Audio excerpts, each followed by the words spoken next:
Hi.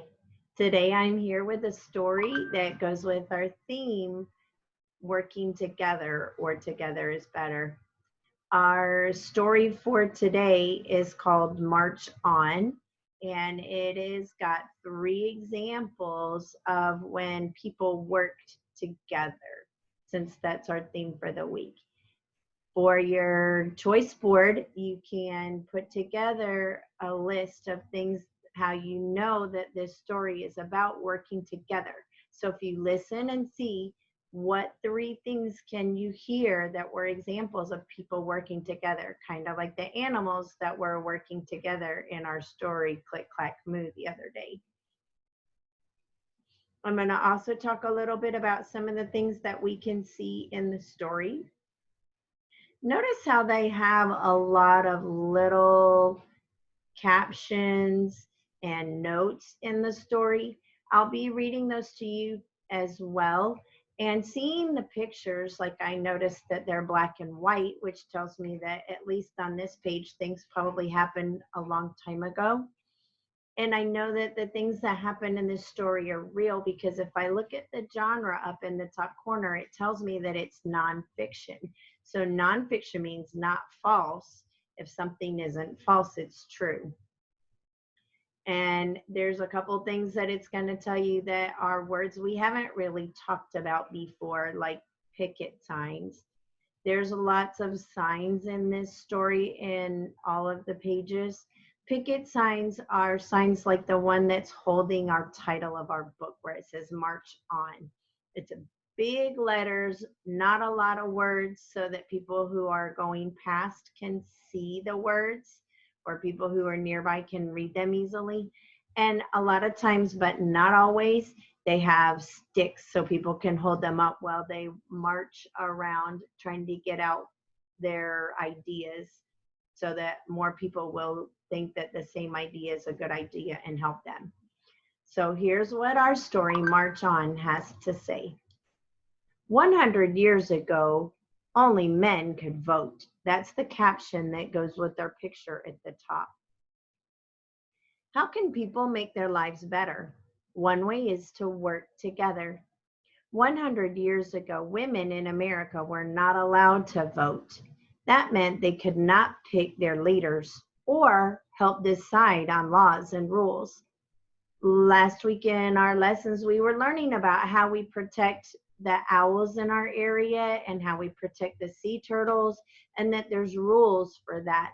We also learned that people like your moms and your dads and your teachers get to vote on those rules. Somebody made the rule and they didn't say, okay, we have to have this rule. They said, do you like this rule? Do you think it's good? And each person could decide, oh, yes, I like that rule. I think it's a great idea. I think everybody should follow it. So a lot of people voted to decide if it would become a law. 100 years ago, your moms, your aunts, your grandmas, if your teacher's a female, they would not have been able to vote. Only dads and uncles and grandpas could vote. Many women and men did not think this was fair, so they got together to protest. They marched and made speeches, and they carried picket signs. You can see another example of a picket sign in the picture with the ladies. The ladies are holding like a banner that says, I wish MA, that means Maine. I think it's, no, Maine is ME. MA is a state. I believe that's the abbreviation for, it might be Maryland or Massachusetts. They both have a MA. So I wish MA could vote. People listened to the signs, and in 1920, women got the right to vote. For many years, Black people in our country did not have the same rights as other people. Some jobs would not hire African American people, and some stores would not let people with dark skin shop, or schools would not let in children that looked different. You notice the picket signs here, they say end lunch counter discrimination. And the caption says that in some places, Black and white people could not eat lunch together.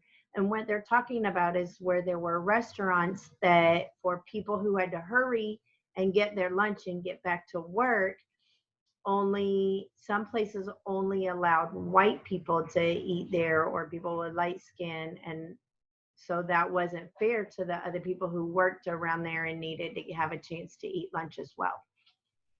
Many people didn't think this was fair, so they got together and marched. Leaders like Martin Luther King Jr. made speeches. Oh, that's who I was thinking of when I read this story about Click Clack Moo.